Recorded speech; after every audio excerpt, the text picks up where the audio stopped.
Donald Trump. Donald Trump. Donald Trump. The Donald Trump. According to recent surveys, Donald Trump has more than 50% of share of voice in the media. For Roy Greenslade, there is a reason why Donald Trump makes more headlines than Hillary Clinton in the media. Somebody who is so outspoken, so outrageous, was bound to garner most of the coverage. The media concentrated on Trump because, I think, of his personality, because he provided day after day sound bites, controversial statements. An event held at the Frontline Club on Friday discussed the American election and the media in an age of distrust. But yeah, the economic question in journalism, I think, directly creates some of the coverage. Trump, he creates his own coverage. It's easy, and if you're a young reporter, living in a terrible, very expensive room, even in New York, and you have 8 stories to get through that day, you can just write about Donald Trump's hair. It writes itself. The criticism on the media coverage is also targeted at Hillary Clinton news.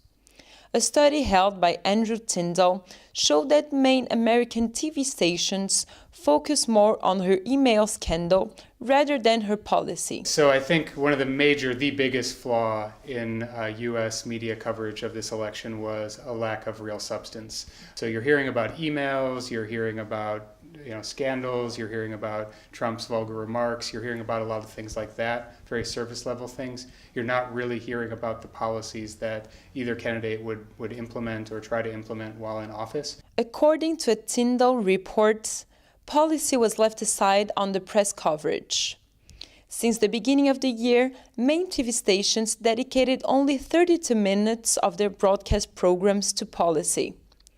The profitable side of journalism is one of the explanations for this phenomenon. I think the fact that journalism is an industry in the grip of a massive economic crisis has affected the coverage of this election, has affected the coverage of Brexit. And you say, people want stories that get lots of clicks, and I mean, of course they do.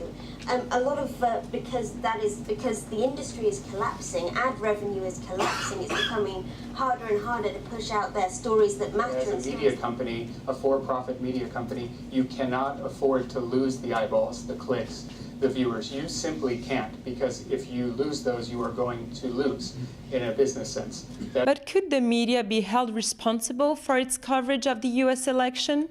Post-mortem after the election campaign, they may very well say to themselves, could we have done it in a different way?